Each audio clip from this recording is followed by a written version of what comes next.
Hello and welcome. इस video में हम डिस्कस करेंगे पोस्ट स्ट्रक्चरलिज्म। पोस्ट स्ट्रक्चरलिज्म जो है ये एक फिलोसफिकल मूवमेंट है जो कि फ्रांस में इमर्ज हुई। इससे पहले स्ट्रक्चरलिज्म मूवमेंट था और ये पोस्ट स्ट्रक्चरलिज्म मूवमेंट जो है स्ट्रक्चरलिज्म मूवमेंट के अगेंस्ट था, उसकी रिएक्शन में था, उसको चैलेंज करता था।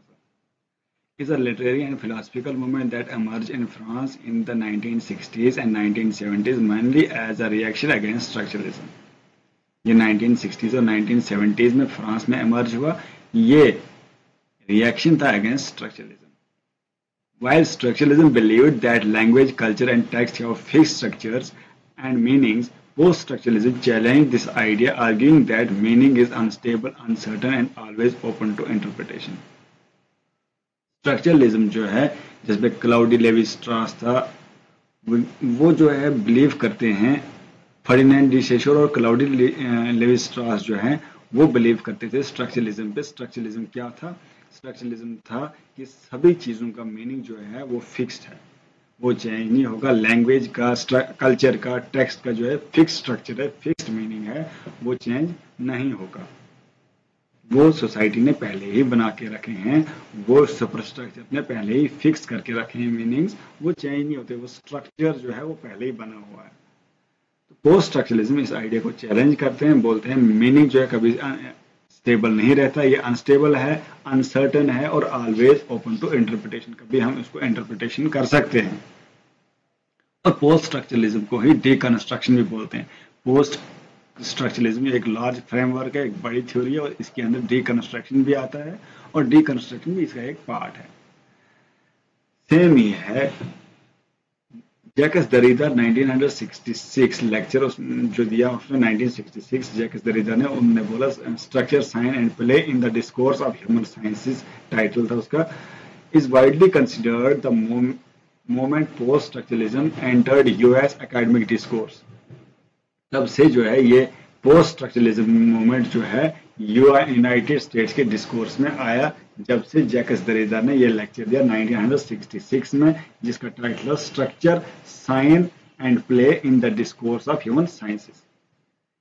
उसमें जो है with Derrida attacking foundational structuralist binaries and championing instability, बोलता है कि जो स्ट्रक्चरलिज्म है ये इसको चैलेंज करता है, बोलता है ये बाइनरीज को हम नहीं मानते, बाइनरीज होता ही नहीं है कुछ।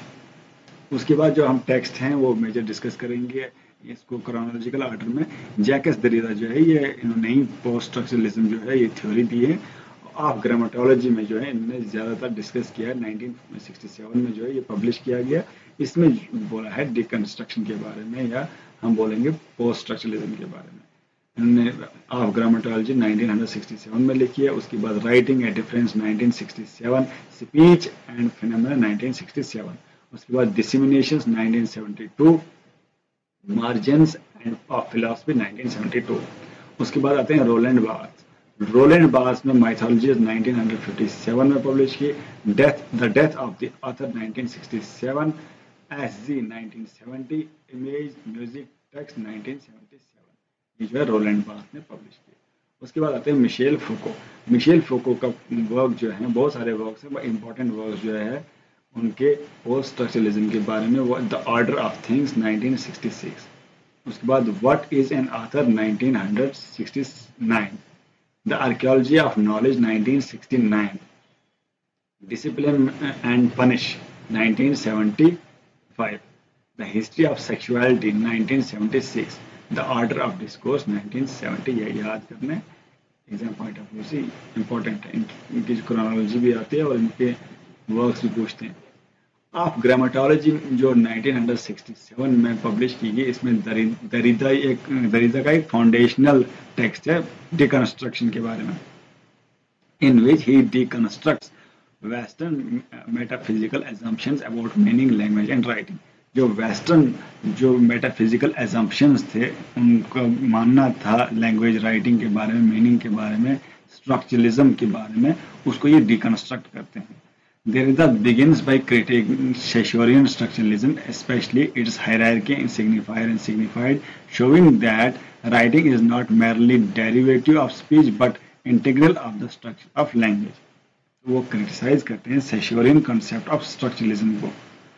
और उसकी हायरार्की को सिग्निफायर और सिग्निफाइड जो फर्डिनेंड डी सेश्योर बोलता है उसको क्रिटिसाइज करते, उसको अटैक करते हुए बोलता है कि किसी भी चीज का प्री कंसीव्ड मीनिंग नहीं है, इसको जो है इंटरप्रेट किया जा सकता है, इसको मीनिंग जो है कंटिन्यूटी में रहता है, मीनिंग जो है चेंज होता रहता है अकॉर्डिंग टू टाइम, किसी का मीनिंग फिक्स नहीं है, ये हम पे डिपेंड करता है कैसे मीनिंग को चेंज करें।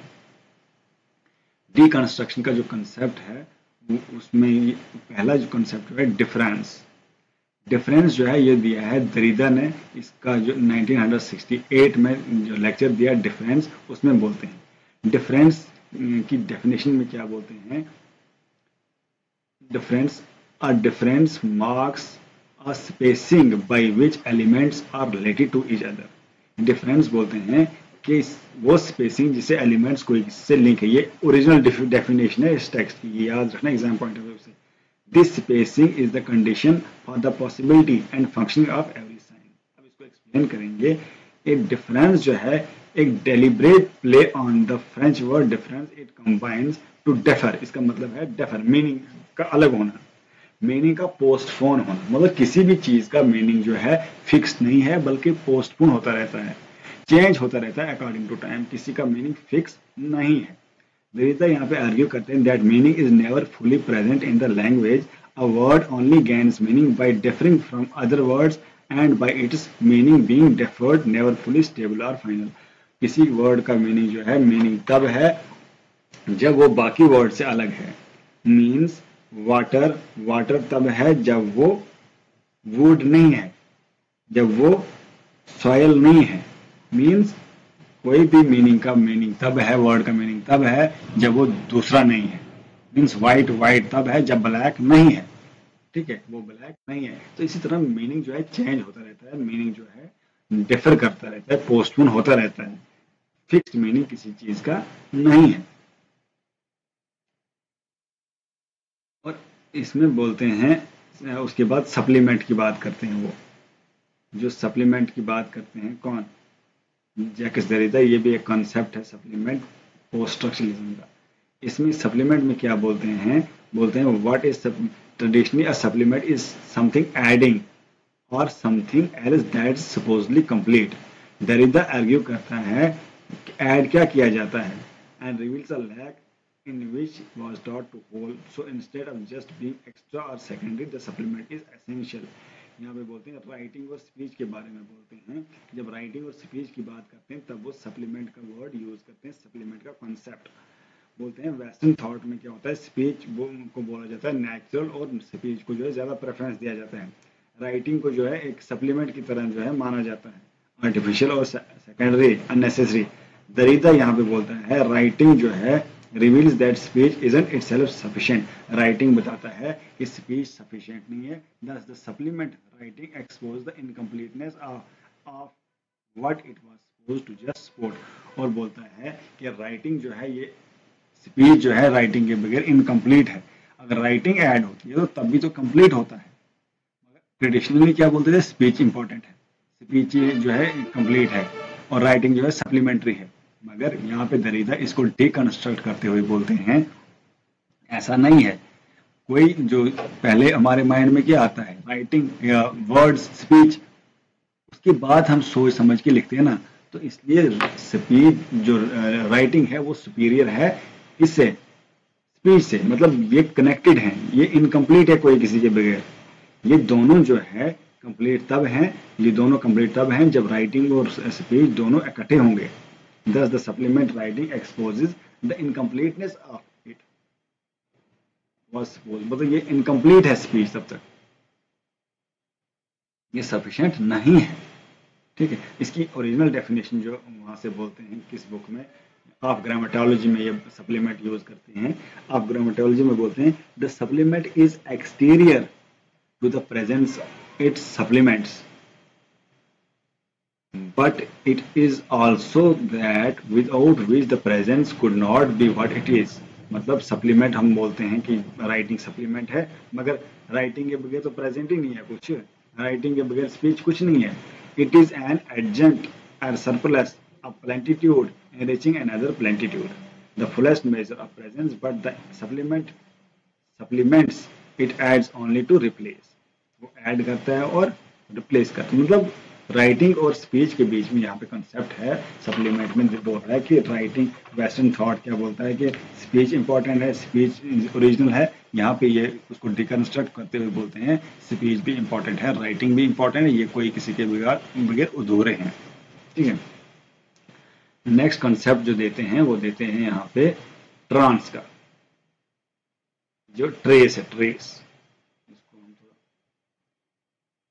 ट्रेस जो है ये किस में देते हैं, ऑफ ग्रामेटोलॉजी 1967 में जो पब्लिश हुआ उसमें देते हैं ट्रेस का कंसेप्ट। ट्रेस में क्या बोलते हैं, बोलते हैं a trace is a mark of something absent, something that no longer present but whose effect remains. Trace का मतलब है कि हम जो है वर्ड, कोई वर्ड बोलते हैं और एक वर्ड बोलते हैं, हमें उसी का मीनिंग दिखता है, बाकी वर्ड जो हैं हमें उनकी एब्सेंस दिखती है, मगर वो भी वहां पे प्रेजेंट होते हैं। Every sign like a word carries traces of other signs. जब हम कोई वर्ड बोलते हैं बाकी वर्ड्स भी उनका ट्रेस भी आ जाता है, मगर वो वहां पे प्रेजेंट नहीं होते, उनका प्रेजेंट फील होता है। what came before it, what could come after it, and what it is not. Because of the trace, meaning is never pure or self-contained. बोलता है किसी वर्ड का मीनिंग जो है प्योर और सेल्फ कंटेंट नहीं है, किसी वर्ड का मीनिंग सफिशिएंट नहीं है, क्योंकि हम अगर कैट बोलते हैं तो वहां पे उसके अलावा भी हमें रैट भी आता है, बैट भी आता है, सारे वर्ड्स आते हैं माइंड में, वो प्रेजेंट तो नहीं होते हैं बट उनका प्रेजेंस हमें फील होता है, उसका इफेक्ट फील होता है, उसका इफेक्ट रहता है। मतलब किसी वर्ड का मीनिंग क्लियर नहीं है, यहाँ पे बोलते हैं किसी वर्ड का जो है कंस्ट्रक्शन क्लियर नहीं है। एग्जाम्पल देते हैं, when you read the word cat you understand it partly because it is not bat, rat और डॉग। कोई कैट वर्ड पढ़ोगे आप तो ये इसलिए कैट है क्योंकि बाकी वर्ड नहीं है ये। Those absent words leave a trace, बाकी एब्सेंट वर्ड्स जो है वो वहां पे अपना इफेक्ट छोड़ते हैं। They help shape the meaning of cat even though they aren't visible in the moment. वो शेप हेल्प करते हैं कैट को कैट रहने में, बाकी वर्ड जो वहां पे हैं वो हेल्प करते हैं कैट को कैट रहने में, इसलिए वो कैट है। तो यही है ट्रेस का एग्जांपल। मतलब ट्रेस मतलब शैडो, ट्रेस का मतलब यहाँ पे क्या है, शैडो। और ये यहाँ पे क्या बोलते हैं, इसकी जो खुद की एक्सप्लेनेशन खुद जो लिखते हैं टेक्स्ट में, the trace is not only the disappearance of origin, ये डिसअपियरेंस ऑफ ओरिजिन नहीं है, within the discourse that we sustain and according to the path that we follow. It means that the origin did not even disappear, that it was never constituted except by a non-origin, the trace which thus becomes the origin of the origin. ठीक है, trace का concept हो गया। अब binary oppositions का concept है। Binary oppositions का concept जो है यहाँ पे क्या बोलते हैं, दरिदा ने बाइनरी अपोजिशंस का कंसेप्ट जो है पोजीशंस में दिया है, पोजीशंस में दिया है 1972 में। इसमें क्या बोलते हैं, जो बाइनरी हैं जैसे व्हाइट है, व्हाइट का अपोजिट ब्लैक है, ये कंस्ट्रक्शनिस्ट जो थे वो क्या बोलते थे, वो बोलते हैं स्ट्रक्चरलिज्म वाले बोलते थे, स्ट्रक्चरलिज्म बोलते थे कि वर्ड्स जो है अगर व्हाइट है तो व्हाइट का अपोजिट ब्लैक है, अगर गुड है गुड का अपोजिट बैड है, इसी से वर्ड्स बनते हैं। मगर यहाँ पे डीकंस्ट्रक्शन वाले बोलते हैं, दरिदा बोलता है कि ऐसा नहीं है, these pair of concepts are opposite, such ये अपोजिट्स हैं, मगर बोलते हैं Derrida showed that these hierarchies are not natural, they are constructed by language and culture, language और कल्चर से बनाए गए। इसका मतलब एक को हम लोअर मानते हैं, व्हाइट को लोअर मानते हैं, ब्लैक को क्या मानते हैं। फॉर एग्जाम्पल दरिदा बोलते हैं लाइट डार्क, मतलब लाइट जो है हमें अच्छा लगता है, डार्क हमें बुरा लगता है। गुड गुड सुपीरियर है, एवल इन्फीरियर है, मेल को सुपीरियर मानते हैं, फीमेल को इन्फीरियर मानते हैं, रीजन को सुपीरियर मानते हैं, इमोशन को इन्फीरियर। इस तरह नहीं है, ये वर्ड्स जो हैं इनको डिकंस्ट्रक्ट करता है, मतलब ये वर्ड जो है डिकंस्ट्रक्ट करके बोलता है कि इनका फिक्स्ड मीनिंग नहीं है। बाइनरी अपोजिशन में बोलते हैं इनका फिक्स्ड मीनिंग नहीं है। यहाँ पे एग्जांपल्स के साथ बोलते हैं, take the pair of speech and writing, traditionally speech is valued more, speech को ज्यादा वैल्यू दिया जाता है, राइटिंग को क्या बोलता था, सेकेंडरी। और उसको जो बोलते हैं उसको बोलते हैं लोगोसेंट्रिज्म और फेलोगोसेंट्रिज्म इन वेस्टर्न बायस। ये जो है बोलते हैं कि स्पीच को ज़्यादा इंपॉर्टेंस देते हैं और उनको जो है कम इंपॉर्टेंस देते हैं राइटिंग को। तो इसी तरीके से जो है क्या होता है, बाइनरी अपोजिशंस बनते हैं। ठीक है। और बाइनरी अपोजिशंस की बात जब करते हैं, बोलते हैं कि जो गुड और बैड, वाइट और ब्लैक है, ये अपोजिशंस जो है ये एग्जिस्ट नहीं करते। इनकी मीनिंग जो है चेंज होता रहता है। और ये इनको हम क्या मानते हैं, ये बाइनरी अपोजिशंस जब होते हैं, एक को सुपीरियर मानते हैं, दूसरे को इन्फीरियर मानते हैं। But in a classical philosophical opposition, we are not dealing with the peaceful coexistence of vis-a-vis, but rather with a violent hierarchy. हम hierarchy create करते हैं. One of the two terms govern the other or has the upper hand. ये बहुत important है, याद रखना, binary oppositions का concept. उसके बाद जो कॉन्सेप्ट आता है दरिदा का, ये एपोरिया। एपोरिया में क्या बोलते हैं, एपोरिया में बोलते हैं किसी वर्ड का मीनिंग फिक्स नहीं है। What is non-road? The impasse, the non-passage where one can not pass or decide. एपोरिसिस में बोलते हैं, एपोरिया क्या है, एक पजल है, डाउट है। एपोरिया का मतलब क्या है, डाउट है, पजल है। It refers to a moment of undecidability, मतलब हम डिसाइड नहीं कर पा रहे, कंफ्यूजन रहता है, पैराडॉक्स। किसी वर्ड का मीनिंग जो है कंप्लीट नहीं है। हम वर्ड का मीनिंग ढूंढते ढूंढते कहीं ना कहीं वहां पहुंचते हैं जहां पे लॉजिकली और एथिकली हम जो है उसको प्रूफ नहीं कर पाते हैं। और यहाँ पे बोलते हैं use aporia to show that certain philosophical ideas lead to inherent contradictions और अनरेवल्ड डायलेमास। दरिदा बोलते हैं in deconstruction aporia reveals that a text और ideas undermines itself. It opens up with space where meaning breaks down and decisions become impossible. Last पे जो है हम किसी word के एंड कंक्लूजन तक नहीं पहुंचते हैं। हमारा जो मीनिंग है वो उसका मीनिंग कंप्लीट नहीं होता है। बहुत सारे मीनिंग्स निकलते हैं एक वर्ड के, तो हमें जो है कहीं ना कहीं मान लेना पड़ता है कि यहाँ पे मीनिंग हमें समझ आ गया। कोई भी वर्ड जो है, जब भी हम बात करेंगे किसी वर्ड का, हमें ये मान लेना पड़ता है कि हमें समझ आ गया। That doesn't resolve the aporia. He dwells in it to expose the instability of meaning, truth and ethics. ये मीनिंग जो है इनस्टेबल है, क्या है, अनस्टेबल है। उसके बाद बोलते हैं व्हाट इज एन ऑथर। ये जो है फोको का कंसेप्ट है, ये हम बाद में डिस्कस करेंगे। अभी तक जो है इस वीडियो में इतना ही डिस्कस करेंगे। अभी तक हमने क्या क्या डिस्कस किया वो हम रिवाइज करेंगे। सबसे पहले हमने डिस्कस किया इनके बारे में, कंसेप्ट को रिवाइज करेंगे। डिफरेंस का कंसेप्ट हमने अच्छी तरह डिस्कस किया, सप्लीमेंट का कंसेप्ट डिस्कस किया, और उसके बाद हमने डिस्कस किया ट्रेस का कंसेप्ट